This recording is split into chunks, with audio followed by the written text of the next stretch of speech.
अच्छा, so last lecture के अंदर हम लोगों ने स्टार्ट किया था मिप्स अरिथमेटिक, और हमने ये कहा था कि मिप्स की जो अरिथमेटिक की इंस्ट्रक्शंस होंगी, तमाम इंस्ट्रक्शंस के अंदर 3 ऑपरेंड्स होंगे। ऑपरेंड से क्या मुराद है, यानी जिनके ऊपर आप ऑपरेट करते हैं।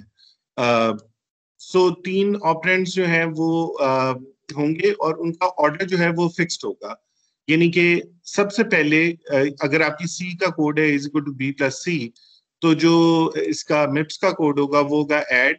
सो ऐड की इंस्ट्रक्शन, और ये जो पहला रजिस्टर होगा ये आपकी होगी डेस्टिनेशन, और ये रजिस्टर्स जो हैं दो, इनके अंदर आपके ये वेरिएबल्स होंगे बी और सी, और ये इन दोनों को ऐड करेगा, और इनका जो सम है वो S0 के अंदर रजिस्टर है उसमें ये सेव कर देगा। तो ये ऐड की इंस्ट्रक्शन है, और इसमें 3 ऑपरेंड्स हैं। सो ऑपरेंड्स हम मुराद है यहाँ पे S0, S1 और S2। 4 नहीं हो सकते, 2 भी नहीं हो सकते, they will always be 3। 2 operands को आप जो भी करेंगे उन पे ऑपरेशन, और फिर तीसरे के अंदर आप उसको सेव करवा देंगे। So again design principle number 1 क्या है, सिंप्लिसिटी फेवर्स रेगुलरिटी। मीनिंग के अगर इंस्ट्रक्शन का फॉर्मेट हम सिंपल रखें और फिक्स रखें, तो वो जो हार्डवेयर बनेगा अंडरलाइंग वो सिंपल होगा। जब हार्डवेयर सिंपल होगा तो आपकी कॉस्ट भी कम होगी और आपकी स्पीड भी ज्यादा होगी compare to a complex hardware. However ये हम लोगों ने देखा था लास्ट टाइम कि अगर आपके पास सी कोड में इस तरह से इंस्ट्रक्शंस हैं A plus B, A is equal to B plus C plus D, तो आप बी सी और डी को इकट्ठे एक इंस्ट्रक्शन के अंदर ऐड नहीं कर सकते। आपको इसके लिए 2 इंस्ट्रक्शंस बनानी पड़ेंगी। तो ये पहले S1 और S2 लेट्स से बी और सी को ऐड करेंगे, और अपना रिजल्ट T0 में सेव कर देंगे, और उसके बाद T0 को डी से डी को S3 में लेके आएंगे, और T0 को इसमें ऐड करेंगे, और अपना रिजल्ट आपका S0 के अंदर चला जाएगा। सबट्रैक्ट की इंस्ट्रक्शन एज इट इज हो सकती है, क्योंकि सबट्रैक्ट के अंदर सिर्फ 2 ही वेरिएबल्स हैं। ठीक है, तो अगर आपके 3 या 4 या 5 कंडीशंस हैं, तो आप उसको मल्टीपल स्टेप्स के अंदर ऐड करेंगे। एक स्टेप के अंदर 2 से ज्यादा को आप नंबर्स को ऐड नहीं कर सकते। Any question so far? सही है, नीचे जो भी परफॉर्मेंस पेनल्टी। क्या चीज? Performance penalty. High level code translates to denser machine code. Performance penalty हाँ यही है कि अगर आप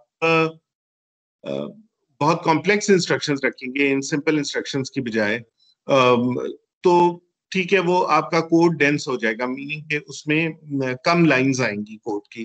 कम लाइंस के अंदर आप वो काम कर लेंगे, लेकिन उसकी वजह से क्या होगा कि आपकी परफॉर्मेंस स्लो हो जाएगी। क्योंकि वो हार्डवेयर कॉम्प्लिकेटेड होगा तो हार्डवेयर स्लो चलेगा।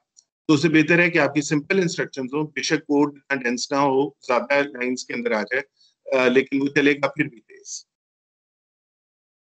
ठीक है जी, क्लियर है?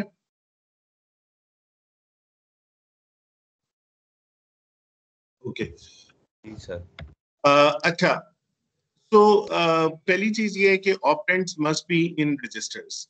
यानी जिस डेटा के ऊपर आपने ऑपरेट करना है उसको रजिस्टर में पहले लाना जरूरी है।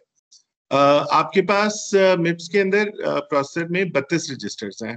You have 32 registers which require 5 bits to select one register. अच्छा, ये हर स्टूडेंट को क्लियर है कि 32 रजिस्टर्स को सिलेक्ट करने के लिए हमें 5 बिट्स क्यों चाहिए? अगर नहीं क्लियर तो अभी पूछ लें। नहीं क्लियर। इसलिए कि हर रजिस्टर का एक एड्रेस होगा, ठीक है। सो 32 रजिस्टर्स है ना, तो 2 raised to power 5 बाइनरी में इज इक्वल टू 32। मीनिंग कि इसके कॉम्बिनेशन जो बनते हैं ना वो जीरो, यार ये बहुत ही खराब लिखा जाता है जीरो, यानी 5 जीरोस आप कर लें तो ये 0 0 0 0 0 ये पहला रजिस्टर होगा, और 1 1 1 1 1 जो है आखिरी रजिस्टर होगा। तो 5 बिट्स के कम से कम 5 बिट्स के जो है 10 कॉम्बिनेशन बनते हैं यूनिक। अगर 4 बिट्स होते तो 16 कॉम्बिनेशन बनते, 6 होते तो ऑब्वियसली 64 बनते। इसलिए 32 रजिस्टर्स को अगर आपने हर रजिस्टर का आपने एक एड्रेस लेना है तो एड्रेस जो है वो भी बिट्स में होगा, तो इसलिए 5 बिट्स हमें चाहिए 32 रजिस्टर्स को यूनिकली एड्रेस करने के लिए। ठीक है, क्लियर है?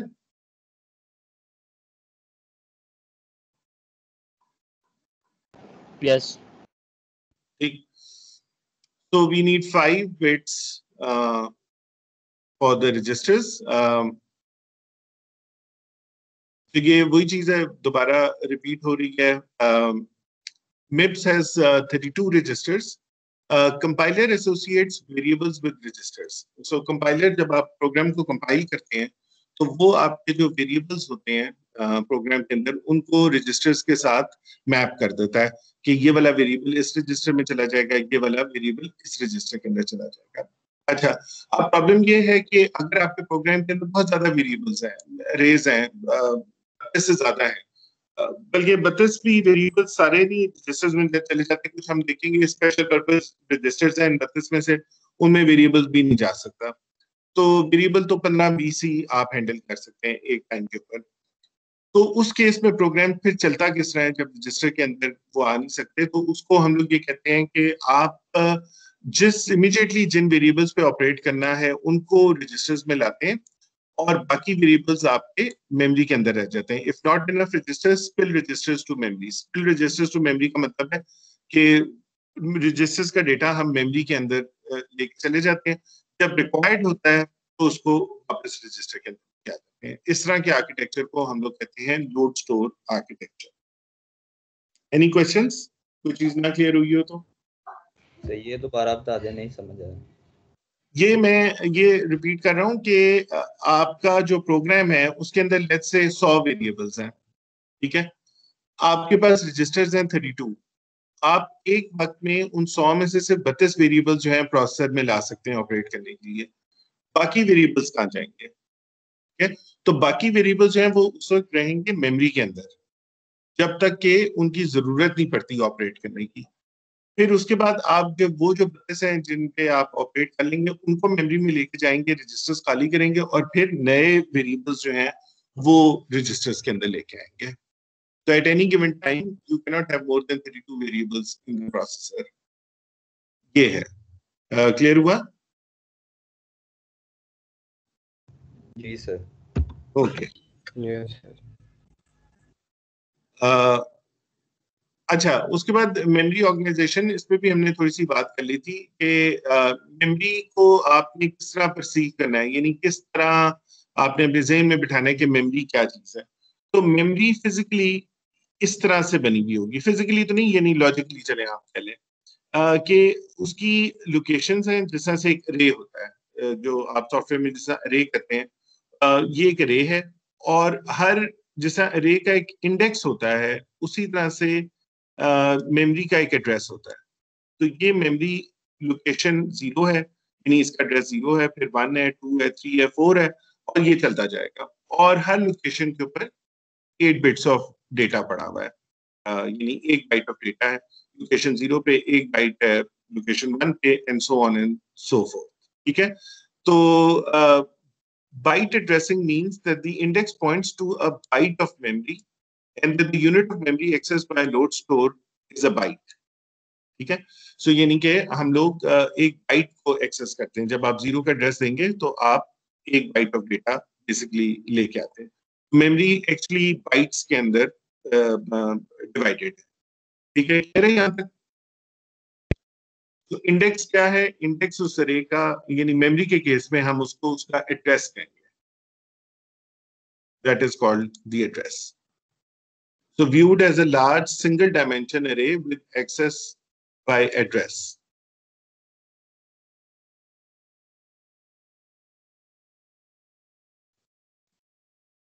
So this is how a memory looks like. Clear to everyone?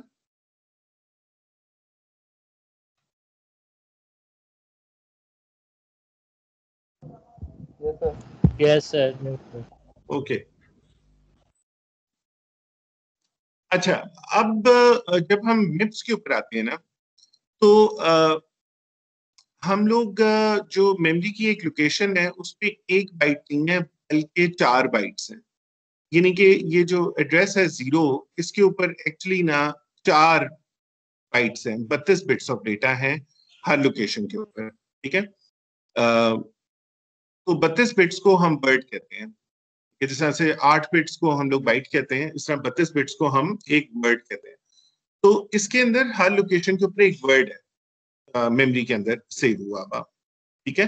और जो आपके मेमोरी के एड्रेसेस हैं वो चलेंगे 0, 4, 8, 12, 16, यानी कि 4 का फर्क होगा, क्योंकि लोकेशन 0, 1, 2 और 3 ये इसी के अंदर ही है। यानी जब आप लोकेशन इंडेक्स 0 देंगे या एड्रेस 0 देंगे तो आपको 4 बाइट्स ऑफ डेटा मिल जाएगा, लोकेशन 1 का भी, 2 का भी, 3 का भी। फिर आप अगला एड्रेस देंगे 4 का, तो उसमें आपको 4, 5, 6, 7 मिलेगा। फिर 8 देंगे तो 8, 9, 10, 11 मिलेगा, ठीक है। तो ये जो मेमोरी की हमारी लोकेशंस हैं, इसके अंदर हर लोकेशन में 32 बिट्स का डेटा होगा। अब आप देखेंगे ये हमारे लिए एक यूजफुल चीज है, क्योंकि अगर मेमोरी में 32 बिट्स का डेटा है और हमारे रजिस्टर्स भी 32 बिट के हैं, यानी 32 रजिस्टर्स हैं, लेकिन हर रजिस्टर की बिट्स भी उसमें 32 बिट्स आ सकती हैं उस रजिस्टर के अंदर। तो दैट मीन्स कि हम जब एक मेमोरी लोकेशन को रीड करेंगे तो उसके 32 के 32 बिट्स जो हैं वो आपके एक प्रोसेसर के अंदर, एक रजिस्टर के अंदर आ जाएंगे, ठीक है। क्लियर हो गया? जी सर। ठीक है, तो ये आपने याद रखना है कि मेमोरी लोकेशन में भी 32 बिट्स हैं, एक वर्ड है, और जो आपके रजिस्टर्स हैं उसके अंदर भी 32 बिट्स हैं। अच्छा, तो नाउ हम जरा एक और अगली इंस्ट्रक्शन देखते हैं। ये है हमारी लोड स्टोर इंस्ट्रक्शन। तो लोड स्टोर इंस्ट्रक्शन में एक एग्जांपल से हम इसको समझने की कोशिश करते हैं। सी कोड में है जी A8 is equal to H plus A8। So obviously this is an array, और ये इसका अरे का एलिमेंट नंबर 8 है, ठीक है। और इसको आप ऐड कर रहे हैं किसी H के अंदर, और फिर वापस उसी अरे की उसी लोकेशन के ऊपर आप इसको सेव कर रहे हैं। अब इसको जब हम लोगों ने मिप्स के अंदर, असेंबली के अंदर ट्रांसलेट करना होगा इस कोड को, तो हम लोग किस तरह से करेंगे? अच्छा, पहली इंस्ट्रक्शन है हमारी LW। LW का मतलब है लोड वर्ड, ठीक है।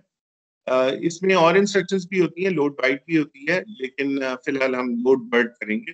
ये सबसे ज्यादा कॉमनली यूज्ड इंस्ट्रक्शन है। So LW means load word, okay, and load word where, load word in this register T0, ठीक है। और मेमोरी का एड्रेस क्या है जहां पे वो डेटा पड़ा हुआ है? वो एड्रेस है 32 S3। इसका क्या मतलब है? इसका ये मतलब है कि ये जो आपका अरे है, ये इसका एलिमेंट नंबर 8 है, ठीक है। अरे का एक बेस एड्रेस भी होगा, ठीक है। तो जो बेस एड्रेस है वो S3 में चला जाएगा अरे का, ठीक है। और जो उसका ऑफसेट है, यानी ये जो 8 है, वो यहाँ पे आएगा। अब आप ये पूछ सकते हैं कि जी ये ऑफसेट तो यहाँ पे 32 हमने लिखा है, वहां पे 8 था। तो वो इस वजह से है क्योंकि आपकी, हमने पढ़ा था कि हर मेमोरी लोकेशन जो है ना वो उस पे 4 बाइट्स हैं, ठीक है। तो आप इसको, ये हमारी लोकेशन चल रही है 0, 4, 8 इस तरह से करके, यानी 4 के मल्टीपल्स पे चल रही हैं। तो आप यहाँ पे जो भी आपका एलिमेंट नंबर 8 है ना, उसको आप 4 से मल्टीप्लाई करेंगे, तो यहाँ पे आप लिखेंगे 32, क्योंकि ये 32वां बाइट है, ओके। लोकेशन 8 है, बट फिजिकली एड्रेस नंबर 32 है आपका, क्योंकि 4 बाइट्स एक एड्रेस के ऊपर है। तो आप जो भी आपका यहाँ पे, बस आपने याद रखना है कि जो भी आपका ऑफसेट होगा, 8 हो, अगर 9 होता तो हम यहाँ पे 36 कर देते, 10 होता तो हम यहाँ पे 40 कर देते ऑफसेट को। तो ऑफसेट 4 से मल्टीप्लाई करके आएगा और ये उसका बेस एड्रेस होगा। तो प्रोसेसर क्या करेगा कि वो एक एड्रेस क्रिएट करेगा based on the base address, जो भी आपका बेस एड्रेस है, प्लस उसमें इस ऑफसेट को ऐड करेगा और इस मेमोरी लोकेशन पे जाएगा। और इस मेमोरी, ये आपका 8 नंबर होगा, इस मेमोरी लोकेशन पे जो भी डेटा पड़ा हुआ है, लेट्स से उस डेटा पड़ा हुआ है ए, ठीक है, ए को वो मूव कर देगा T0 के अंदर।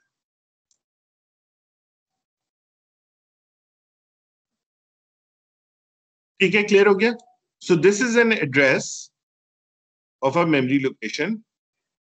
उस मेमोरी लोकेशन में जो डेटा पड़ा हुआ है that will be moved in T0। Clear? Yes. अच्छा, अब वो A8 में जो भी पड़ा हुआ था वो अब आ गया T0 में। अगली इंस्ट्रक्शन हमारी है ऐड की। ऐड में T0 हमारा डेस्टिनेशन है और यहाँ पे T0 हमारा सोर्स भी है। सो T0 में हमारे पास A8 की वैल्यू आ गई थी और S2 में हमने वैल्यू रखी हुई है H की, ये हमने किसी वक्त पहले मूव कर दी थी। तो अब ये करेगा कि ये H प्लस A8 में जो भी पड़ा हुआ था, 200 पड़ा हुआ था, 100 पड़ा हुआ था, उसको H की वैल्यू में ऐड करके तो आंसर को T0 के अंदर ही सेव करवा देगा। ठीक है, अच्छा, और उसके बाद हम क्या कर रहे हैं, आखिरी हमारी इंस्ट्रक्शन है स्टोर वर्ड। ये स्टोर की इंस्ट्रक्शन है, this is a store word instruction. और स्टोर वर्ड में वो क्या कर रहा है, इसमें इसका लोड से फॉर्मेट उल्टा है। इसमें ये डेटा यहाँ पड़ा हुआ है T0 के अंदर, और इसको अब हम मेमोरी लोकेशन 32S3 में वापस सेव करवा रहे हैं। यानी अब ये मेमोरी में चला जाएगा और ये वही एड्रेस है जो ऊपर था, यानी अरे का A8 ही एलिमेंट है। स्टोर में भी 8 को आपने 4 से मल्टीप्लाई करना है, और 32 और S3 में बेस एड्रेस है, और T0 में इन दोनों की एडिशन की वैल्यू है, उसको आपने उसको वापस यहाँ पे मूव करवा दिया। तो इस तरह से ये वाली इंस्ट्रक्शन एग्जीक्यूट होगी आपकी असेंबली के अंदर। क्लियर?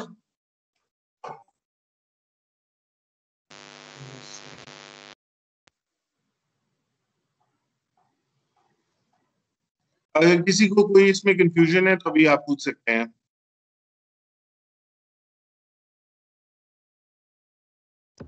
दोबारा स्टोर पे आना कंपलसरी है, इसलिए कि हमने यूज करना है। अगर देखिए, कंपल्सरी तो नहीं है। अगर आपके पास T0 फारिग है तो आप उसको T0 में रहने दे सकते हैं, ठीक है। लेकिन अगर आपने कल को T0 को अगली लाइन में T0 को यूज करना है तो फिर स्टोर करवाना कंपल्सरी हो जाएगा, अदरवाइज ओवरराइट हो जाएगा आपका रिजल्ट।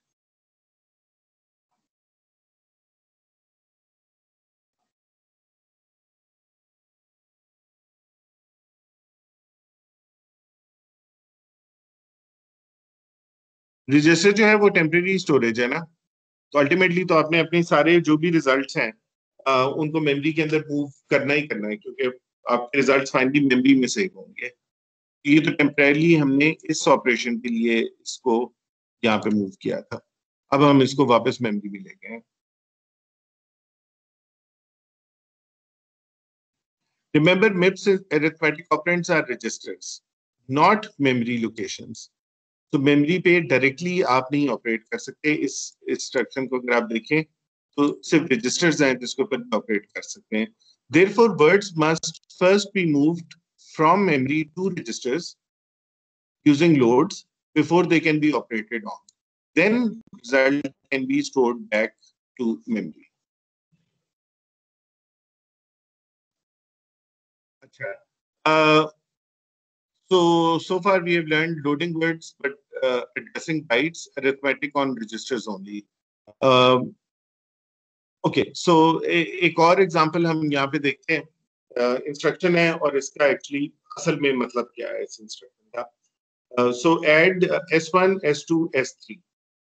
सो इसका मतलब ये है कि S2 और S3 को ऐड करें और उसके रिजल्ट को S1 में सेव करवा दें। अगली इंस्ट्रक्शन है subtract S1 S2 S3। Again S2 में से S3 को सब्ट्रैक्ट करें और जो रिजल्ट है उसको S1 में सेव करवा दें। फिर अगली इंस्ट्रक्शन है लोड वर्ड S1 100 S2। सो मेमोरी लोकेशन जो इन दोनों को ऐड करके बनती है, यानी S2 में बेस एड्रेस है और 100 उसका ऑफसेट है, तो जो भी मेमोरी एड्रेस बनता है S2 प्लस 100, वहां पे जो डेटा पड़ा हुआ है उसको S1 में लेके आए। यहाँ पे स्टूडेंट्स कंफ्यूज हो जाते हैं और वो समझते हैं कि ये जो भी वैल्यू है इसको S1 में लेके आए, यानी S2 + 100 को लेके आए। S2 + 100 को नहीं लेके आना। S2 + 100 एक एड्रेस है, उस एड्रेस में जो डेटा है वो S1 में लेके आना है, ठीक है। सो जो भी उस मेमोरी में वहां पे पड़ा हुआ है, तो ये मेमोरी का एड्रेस है, इसको उसके डेटा से कंफ्यूज ना करें। अच्छा, और फिर अगली इंस्ट्रक्शन है आपकी store word S1 100 S2। Again S1 के जो भी कंटेंट्स हैं उनको इस मेमोरी लोकेशन पे मूव करना है। तो अगेन ये मेमोरी का एड्रेस है S2 + 100, तो इस एड्रेस के ऊपर आपने S1 के कंटेंट्स को मूव करना, ठीक है। Any questions on this?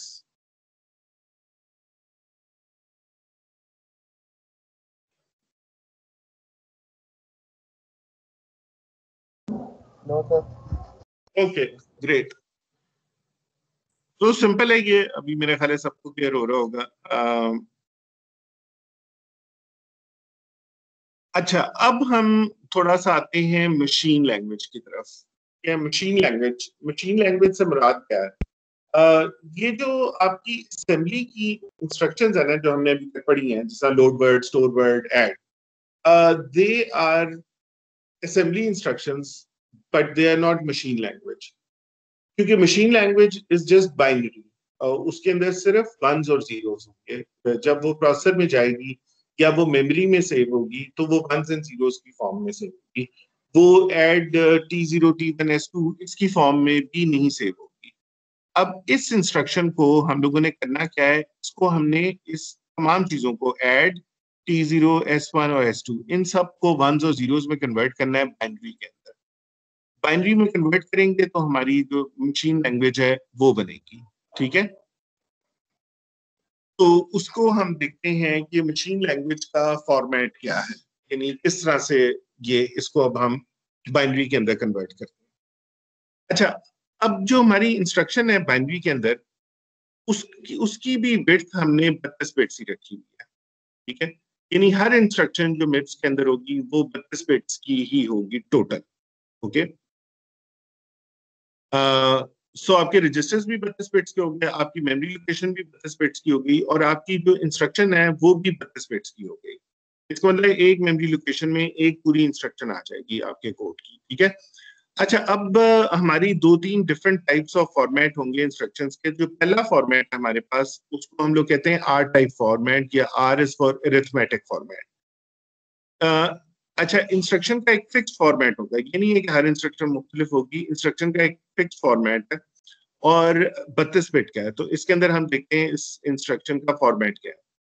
अच्छा, पहली जो 32 है ना, उसमें से जो पहली हमारी है 6 बिट्स, वो हमारा ऑप कोड है। ऑप कोड क्या है, यानी वो हमें बता रहा है कि हमने क्या ऑपरेशन परफॉर्म करना है, यानी ये प्रोसेसर को बताएगा। प्रोसेसर के पास एक टेबल होगा और उसके पास इस तरह से वो उसको इंटरप्रेट इस तरह करेगा कि अगर ये मेरा ऑप कोड है, ठीक है, 0000, तो मैंने मसलन ऐड करना है, ठीक है। अगर मेरा ऑप कोड जो है वो है 00001, तो मैंने सब्ट्रैक्ट करना है। अगर मेरा ऑप कोड है 00010, तो मैंने डिवाइड करना है, and so on and so fourth, ठीक है। तो ये 6 बिट्स जो है, पहली प्रोसेसर सबसे पहले जब उसको इंस्ट्रक्शन आएगी तो इन 6 बिट्स को देखेगा, और उसके पास एक टेबल होगा, उस टेबल में इस कोड का आगे लिखा हुआ होगा कि उसने करना क्या है हार्डवेयर के अंदर, ठीक है। तो ये 6 बिट्स जो हैं ये उसको बताएंगी कि क्या करना है आपने, ठीक है। अच्छा, उसके बाद अगली इंस्ट्रक्शन की जो 5 बिट्स हैं, ये इनको हम फील्ड्स कहते हैं इंस्ट्रक्शन की। तो अगली फील्ड जो है वो 5 बिट्स की होगी, और इन 5 बिट्स में जो आपका पहला रजिस्टर है उसका नाम होगा, ठीक है। यानी जो आपका फर्स्ट रजिस्टर, जो सोर्स ऑपरेंड है आपका ना, फॉर एग्जांपल S1 यहाँ पे है, ठीक है। तो S1 का जो एड्रेस है, जो नंबर है, याद है हमने कहा था कि 5 बिट्स हमें चाहिए एक रजिस्टर को आइडेंटिफाई करने के लिए uniquely. Everyone is clear on that?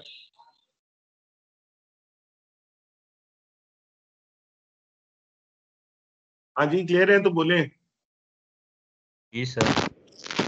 ठीक है, तो इस S1 का एक स्पेसिफिक कोड है 5 बिट का, वो कोड यहाँ पे आ जाएगा और इसको हम कहेंगे RS, यानी हमारी पहली जो सोर्स रजिस्टर है। अच्छा, उससे अगली 5 बिट्स जो हैं वो हमारे सेकंड सोर्स रजिस्टर का कोड आ जाएगा। सो यहाँ पे S1 का कोड आ गया 10001, S2 का कोड आ गया 10010। ठीक है, तो इन कोड से उसको पता लग जाएगा प्रोसेसर को, क्योंकि हर रजिस्टर का यूनिक कोड है, तो उसको पता लग जाएगा कि मेरा डेटा किन 2 रजिस्टर्स के अंदर है। ठीक है, उसके बाद तीसरी 5 बिट की फील्ड आएगी जो कि डेस्टिनेशन है, RD इज डेस्टिनेशन रजिस्टर, वो T0 का कोड यहाँ पे आ जाएगा 5 बिट का। तो उसको ये पता लग जाएगा कि इन 2 रजिस्टर्स में मेरे पास डेटा है, उसको मैंने ऐड करना है थ्रू दिस ऑप कोड, और उस रिजल्ट को मैंने यहाँ पे इस रजिस्टर के अंदर सेव करवा देना है।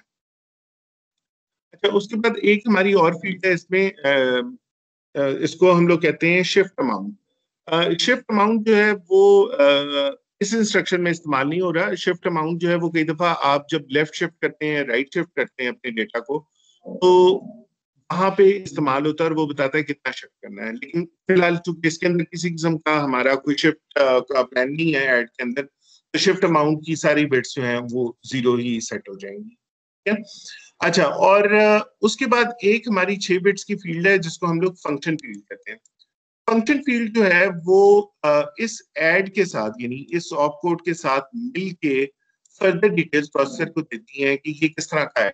मसलन फंक्शन फील्ड आपको ये बता सकती है कि ये इंटीजर ऐड है या फ्लोटिंग पॉइंट ऐड है या कुछ और, यानी ये बेसिकली ऑप कोड को ही फर्दर डिफाइन करेगी। तो इसको अभी हम बाद में डिटेल में देखेंगे कि फंक्शन फील्ड किस तरह से बताती है, लेकिन ये आपके ऑप कोड की फर्दर डिटेल्स जो हैं वो यहाँ से वो पिक करता है आपका जो प्रोसेसर कि किस टाइप का ऑप कोड है और उसमें क्या करना है उसमें। तो ये दोनों ऑप कोड से रिलेटेड है। ये जो 2 आपके पास सोर्स और सोर्स रजिस्टर्स हो गया, एक डेस्टिनेशन रजिस्टर हो गया, शिफ्ट अमाउंट हो गया, तो ये मिला के टोटल जो है ये 6 bits for the op code, 5 for 555 3 registers के लिए, 5 बिट्स शिफ्ट अमाउंट के लिए, और 6 बिट्स जो है ये फंक्शन के लिए हैं जो ऑप कोड के बारे में है। और ये मिला के आपकी 32 बिट की मशीन लैंग्वेज बन गई जो कि एक्चुअली प्रोसेसर को जाएगी या मेमोरी में सेव होगी। तो ये असेंबली से ट्रांसलेट होता है इस फॉर्म के अंदर, बाइनरी के अंदर। ठीक है जी, क्लियर हो गया हर एक को? सही है, एक लाइन में ही है। एक लाइन है, बिल्कुल 32 बिट्स है। सर असेंबली में देखा जाए तो ऊपर तो 3 क्या नाम लेते हैं ओपर एंड, और एक हमारे पास फंक्शन ओपी कोड है, तो नीचे हमारे पास शिफ्ट भी आ रहा है फंक्शन में। ये क्या? नहीं, ये है तो टोटल 32 बिट्स ही ना। ये ऐड का कोड आ गया है, ठीक है, ये T0 लेट्स से T0 आ गया है, ये S1 आ गया है, ये S2 आ गया है, और बस दैट्स इट।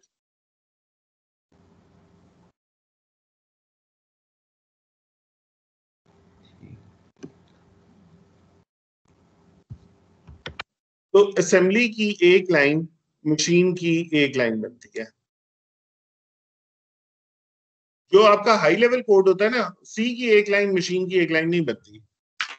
सी की एक लाइन जो है असेंबली के 10 लाइनें भी बन सकती हैं, लेकिन फिर असेंबली की हर लाइन जो है ना उसके करस्पॉन्डिंग एक आपके पास मशीन कोड आएगा। फिर अगली इंस्ट्रक्शन का अगला मशीन कोड आ जाएगा, अगली इंस्ट्रक्शन का अगला मशीन कोड आ जाएगा। क्लियर है?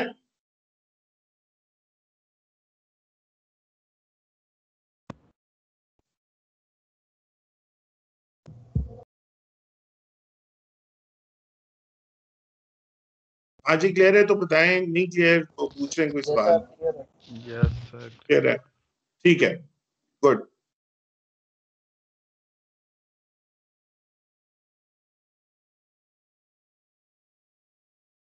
अच्छा, नाउ आगे ये ऊपर वाले को भी आप इग्नोर करें। अच्छा, एक और जो हमारे पास इंस्ट्रक्शन होगी ना, हमारे पास एक्चुअली ना इसमें 3 टाइप्स ऑफ इंस्ट्रक्शंस हैं। एक हमने अभी पढ़ ली है आर टाइप, उसका ये फॉर्मेट था जो हमने ये पढ़ा, और opcode, RS, RT, RD, shift amount और फंक्शन 32 बिट का। एक और टाइप ऑफ इंस्ट्रक्शंस हमारे पास होंगी जिनको हम लोग कहते हैं आई टाइप इंस्ट्रक्शंस या इमीडिएट टाइप ऑफ इंस्ट्रक्शंस। अच्छा, इमीडिएट टाइप ऑफ इंस्ट्रक्शंस जो हैं होंगी वो भी 32 बिट की, टोटल 32 बिट की होंगी, लेकिन उसका जो फॉर्मेट है, जो उसकी फील्ड्स हैं, वो थोड़ी सी मुख्तलिफ होंगी। तो फॉर एग्जांपल ये जो है ना आपका लोड वर्ड, ये किस तरह ट्रांसलेट होगा आई टाइप इंस्ट्रक्शन में? आई टाइप इंस्ट्रक्शन में 6 बिट्स का आपका ऑपकोड ही होगा। सो यहाँ पे ये जो ऑपकोड है ये यूनिक है, ये उसको बताएगा कि भी ये लोड वर्ड है, ये लोड वर्ड का कोड है 100011, ठीक है। अच्छा, उसके बाद आपके पास ये सोर्स रजिस्टर आ गया, आर एस 5 बिट्स का, और फिर उसके बाद आपके पास RT आ गया, जो आपका डेस्टिनेशन रजिस्टर है उसका कोड। सो एक आपके पास T0 का कोड आ गया, एक आपके पास S2 का कोड आ गया, ठीक है। ये आपकी होगी 6 + 5 + 5 16 बिट्स, ठीक है। अच्छा, जो रिमेनिंग आपकी 16 बिट्स हैं यहाँ पे, वो क्या है? वो आपके ऑफसेट को बाइनरी में कन्वर्ट करके लिखा गया है। यानी ऑफसेट आपका यहाँ पे था 1002, तो 1002 को हम लोगों ने बाइनरी में कन्वर्ट किया है 16 बिट्स में, और वो यहाँ पे लिख दिया है इस इंस्ट्रक्शन में। तो प्रोसेसर को जब ये इंस्ट्रक्शन आएगी तो वो ये 1002 यहाँ से लेगा, इस जगह से उसको ऐड कर देगा जो भी S2 में जो भी पड़ा हुआ होगा उसमें, और फिर वो एक एड्रेस बनेगा, और जो भी आपका जो है ना डेटा, वो फिर T0 के अंदर वो उसको सेव करा देगा। क्या होता है? क्या क्या आपकी आवाज नहीं आई, जरा ऊंची बोले। सर ये ऑफसेट क्या होता है? ऑफसेट होता है यानी मेमोरी के जिस तरह से अरे होता है ना, मेमोरी को उसी तरह से हम एक्सेस कर रहे होते हैं ना एक अरे की तरह। तो आपका एक बेस एड्रेस होता है कि आपका प्रोग्राम इस एड्रेस से स्टार्ट होता है, ठीक है। और ऑफसेट होता है कि इस एड्रेस में कितना मैं ऐड करूंगा तो ये डेटा यहाँ पे पड़ा हुआ है, ठीक है। सो लेट्स से आपका बेस एड्रेस है 100, ठीक है, और आपका ऑफसेट है 5, तो इसका मतलब है कि ये जो एड्रेस है ना ये है 105। ओके सर, ठीक है ना। अच्छा, अब आप कह सकते हैं कि हम 105 डायरेक्ट क्यों नहीं देते हैं, हम बेस में 100 में 5 क्यों ऐड करते हैं? उसकी वजह ये है कि आपका प्रोग्राम जो है ना वो मेमोरी में कभी कहीं सेव होता है और कभी कहीं सेव होता है, ठीक है। तो वो प्रोग्राम जहां पे सेव होता है, जरूरी नहीं कि आपका स्टार्टिंग एड्रेस हर दफा 100 ही हो। एक दफा आप सेव करवाएंगे आपका स्टार्टिंग एड्रेस 100 होगा, ठीक है। अगली दफा आप सेव करवाएंगे आपका स्टार्टिंग एड्रेस 200 होगा, अगली दफा करवाएंगे 500 होगा। तो अब प्रोग्राम के अंदर जो रिलेटिव पोजीशन है इंस्ट्रक्शंस की, वो तो वही रहेगी ना जो पहले थी, लेकिन अगर हम उसके एड्रेसेस को फिक्स कर देंगे तो प्रोग्राम बिल्कुल गलत चलेगा। तो हम बेस जो है वो कंपाइलर बता देता है कि ऑपरेटिंग सिस्टम बता देता है कि आप आपका प्रोग्राम यहाँ पे सेव है, वो आपका बेस बन जाता है, और फिर उससे रिलेटिवली हम उसमें ऐड करके आगे चलते हैं, ताकि अगर आपका यहाँ डेटा 5 इंस्ट्रक्शंस के बाद पड़ा हुआ है तो ऑफसेट आपका हमेशा 5 ही रहेगा। तो इट डजेंट मैटर कि आपका प्रोग्राम कहाँ सेव हुआ, 100 पे हुआ तो ये 105 होगा, 200 पे हुआ तो ये 205 होगा, लेकिन वो बेस के हिसाब से वो डेटा वहीं होगा 5 स्टेप्स डाउन। क्लियर हो गया?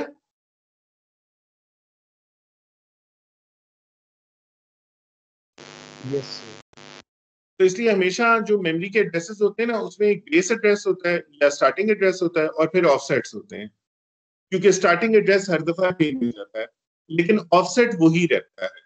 तो फिर वो हमारे लिए ये मसला नहीं होता। अगर हम फिक्स एड्रेसेस पे चले जाएं तो फिर तो प्रोग्राम को हर दफा मेमोरी में एक फिक्स लोकेशन पे ही आना चाहिए, तो चूंकि प्रोग्राम कभी भी मेमोरी में फिक्स लोकेशन पे नहीं आता, इसलिए हम बेस और ऑफसेट्स के साथ काम करते हैं।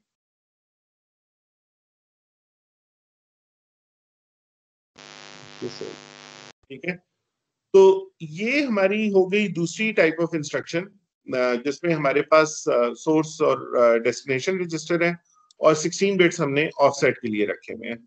सो यहाँ पे 16 बिट्स का जो ऑफसेट है वो हम लोग यहाँ पे लिख सकते हैं।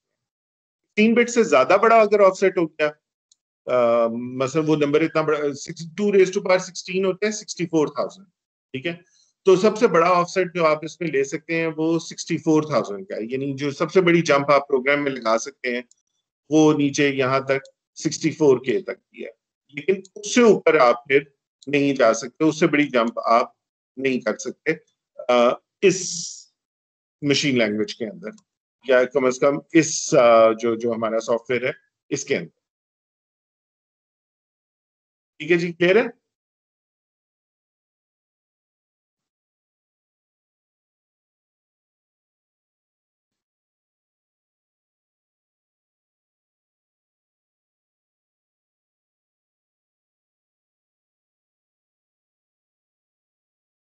अच्छा, अब हमारी एक तीसरी टाइप ऑफ इंस्ट्रक्शन रह गई है। पहले मेरा ख्याल है हम तीसरी टाइप को देख लेते हैं, फिर उसके बाद हम ये बाकी ऑपरेशंस करते हैं। मैं चाह रहा था कि एक के अंदर है ही नहीं।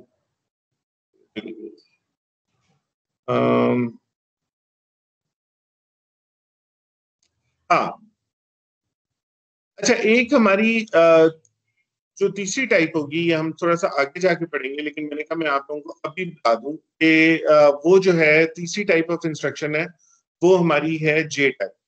एक हमने पढ़ी आर टाइप जो अरिथमेटिक थी, एक हमने आई टाइप पढ़ी जो इमीडिएट थी, और एक हमारी है जे टाइप जिसको कि हम जंप की इंस्ट्रक्शन कहते हैं। तो जंप की इंस्ट्रक्शन भी टोटल 32 बिट्स ही होगी, लेकिन इसके अंदर सिर्फ एक ऑपकोड होगा और एक 26 बिट का एड्रेस होगा जंप का, यानी कि 26 बिट तक का बड़ा नंबर आप लिख सकते हैं। जंप क्या है? जंप जो है वो एक आगे हम इंस्ट्रक्शन पढ़ेंगे, ये आपको कहती है कि अगर आप प्रोग्राम में जंप करना चाहें एक जगह से किसी दूसरी दूर दराज की किसी और इंस्ट्रक्शन के ऊपर ना, तो तब हम जंप यूज करते हैं। तो उसमें जहां आपने जंप करना होता है उसका एड्रेस आप यहाँ पे दे देते हैं, यानी वो कन्वर्ट हो जाता है। जैसा से ये है जे लैब 2, तो जे जो है जंप की इंस्ट्रक्शन है, इसका कोड यहाँ पे आ जाएगा, ठीक है। और लैब 2 ये जो भी एड्रेस बनता है ट्रांसलेट होगा बाइनरी के अंदर और जो भी बनता है वो फिर यहाँ पे आ जाता है, और यहाँ पे हमारे पास 26 बिट्स हैं, तो ये बहुत बड़ा नंबर आप यहाँ पे लिख सकते हैं। तो ये हमारी 3 टाइप्स ऑफ इंस्ट्रक्शंस हैं, जे टाइप, और फिर बाकी जो है मैं पीछे जाता हूँ।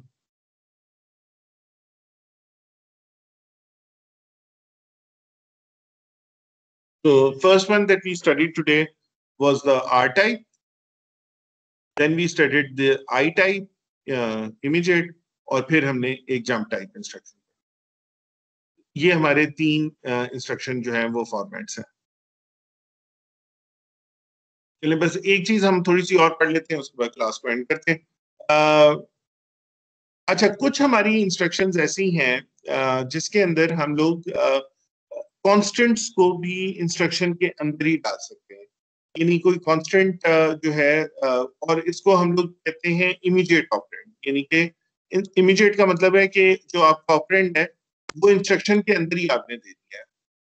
तो इमीडिएट जो इंस्ट्रक्शंस होती हैं उसमें ये है कि जैसे से ऐड की इंस्ट्रक्शन थी ना, उसके आगे आई आता है।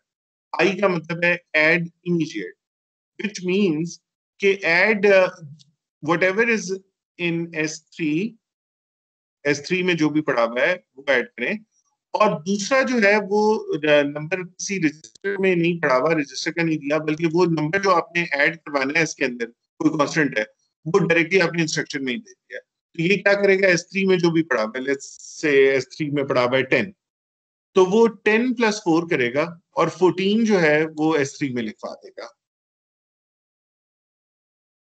ठीक है। तो जिन इंस्ट्रक्शंस के आखिर में आई आ रहा है इसका मतलब वो इमीडिएट इंस्ट्रक्शंस है, और उसमें आप जो भी नंबर ऐड करना है सबट्रैक्ट करना है वो साथ इंस्ट्रक्शन में ही दे देंगे। तो ये वहां पे यूजफुल होता है जहाँ पे कोई कॉन्स्टेंट्स होते हैं जो आपने ऐड करवाने होते हैं।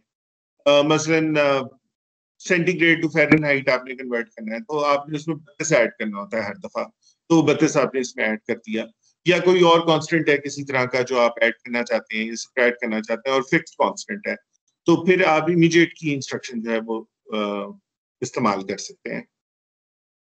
ठीक है जी, क्लियर है?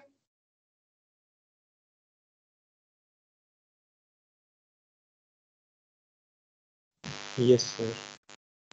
अच्छा, मुझे ये बताएं, ये इंस्ट्रक्शन जब ये एग्जीक्यूट होगी, ऐड S3 S4 0 0 एक रजिस्टर है जो मैंने आपको बताया था, बस इसके अंदर सिर्फ जीरोस है, इसके अंदर कुछ भी नहीं है।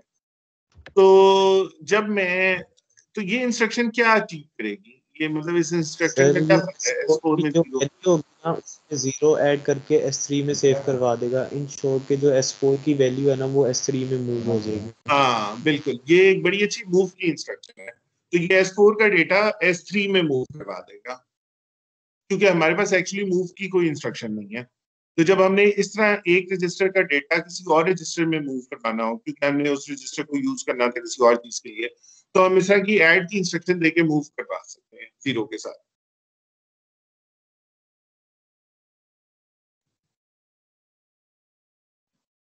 ठीक है जी, यहां तक क्लियर है? Yes sir. अब हमारे पास थोड़ा सा 5 मिनट अभी और है, थोड़ा सा और ये एक स्लाइड और देख लेते हैं, फिर आप छुट्टी करें। अच्छा, हमारे पास कुछ लॉजिकल ऑपरेशंस भी आएंगे यहाँ पे असेंबली में जो हम यूज करते हैं। This the first one is called shift left logical, SLL। ये क्या करता है? ये आपके डेटा को शिफ्ट लेफ्ट करता है। किस अमाउंट से करता है वो अभी हम उसके फॉर्मेट में देख लेंगे। इसी तरह से हमारे पास एक इंस्ट्रक्शन है जो शिफ्ट राइट लॉजिकल करती है, SRL। This shifts the data towards the right. यानी एक रजिस्टर है, आप उसको विजुलाइज करें, एक रजिस्टर है उसमें 10 बिट्स पड़े हुए हैं, तो वो शिफ्ट राइट में वो 1 बिट या 2 बिट जितना भी हम कहेंगे उन सारे बिट्स को राइट शिफ्ट कर देगा, और अगर लेफ्ट करेंगे तो वो लेफ्ट शिफ्ट कर देगा।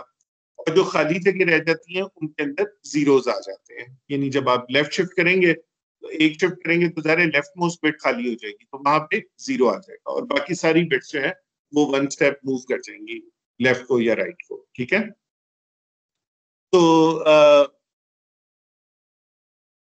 इसका हम एग्जांपल देख लेते हैं। Shift left logical S0 T0 4।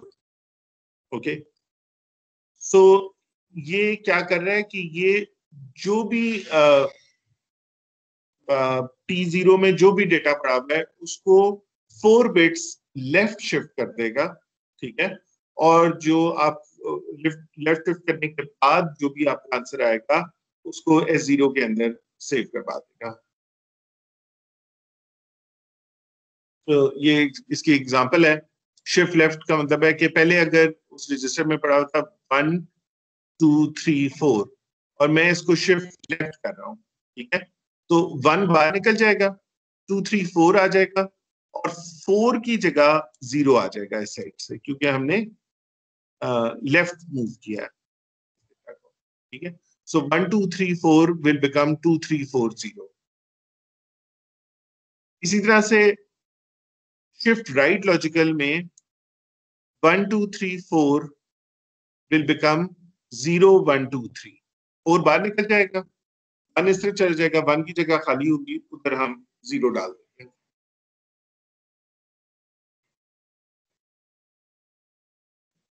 ठीक जी, क्लियर?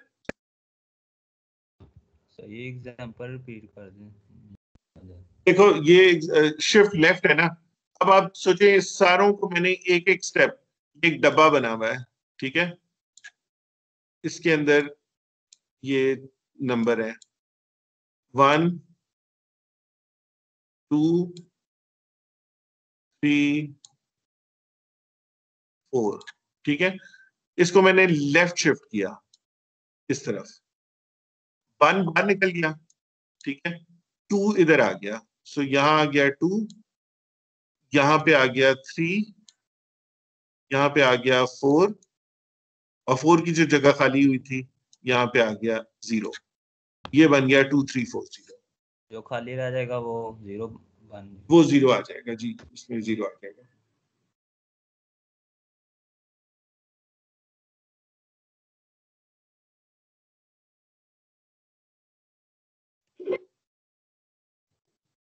चलें जी, आज का हमारा टाइम खत्म हो रहा है। अगर कोई क्वेश्चन है पूछ लें। सर मेरा क्वेश्चन है जी सर, ये हम ये लॉजिकल ऑपरेटर, ये शिफ्ट राइट और शिफ्ट लेफ्ट, ये हम क्यों यूज करते हैं? अगर हमें लेफ्ट शिफ्ट, वो तो हमने पता चल गया ना ये करता है, तो इसका यूज क्या होगा? अच्छा, एक तो पहली बात ये कि जो शिफ्ट लेफ्ट है ना, जब आप एक बाइनरी नंबर लें उसको शिफ्ट लेफ्ट करें बाय 1 और वो देखें वो क्या बनता है, वो डबल हो जाता है। तो multiplying by 2 is equivalent to multiplying by shift left by 1। अच्छा, उसको 2 दफा शिफ्ट करें तो वो 4 से मल्टीप्लाई हो जाता है। तो एक तो ये शिफ्ट लेफ्ट तो मल्टीप्लिकेशन के लिए इस्तेमाल होता है। अच्छा, जो शिफ्ट राइट है हमारा, उसमें इस तरह का कोई मैथमेटिकल ऑपरेशन तो नहीं होता, लेकिन बहुत जगह हम शिफ्ट राइट को इस्तेमाल करते हैं डेटा को मूव करने के लिए, क्योंकि कई दफा आपका डेटा जो होता है ना वो सीरियली आ रहा होता है, यानी 1 बिट एट अ टाइम आ रही होती है। ओके, तो आपने उस बिट को अंदर उसके रजिस्टर के अंदर लिखवाना होता है, तो वो 1 बाय 1 वो बिट आप मूव कर रहे होते हैं और वो डेटा उसके अंदर जाके सेव हो रहा होता है। तो शिफ्ट लेफ्ट राइट और लेफ्ट को बहुत जगह हम इस्तेमाल करेंगे आगे। We will cover a lot of examples जहाँ पे ये हमारे लिए बड़ा यूजफुल साबित होगा। Okay sir. ओके, चलें जी, अगर कोई और क्वेश्चन नहीं है तो वील एंड द क्लास। फिर मैं मेकअप क्लास का कुछ शेड्यूल बनाता हूँ, आपको बताता हूँ, जो 23 मार्च की मिस हुई है हमारी। सर वो अब देखिए, मैं इस वक्त एंड में अटेंडेंस लिस्ट इस वक्त डाउनलोड कर रहा हूँ। अगर अब इसके बाद कोई आता है और वो कहता है कि जी मेरे पास तो मेरी नहीं हुई, तो फिर मैं कुछ नहीं कर सकता। अटेंडेंस लिस्ट डाउनलोड फिर, और जी अल्लाह हाफिज। Thank you sir.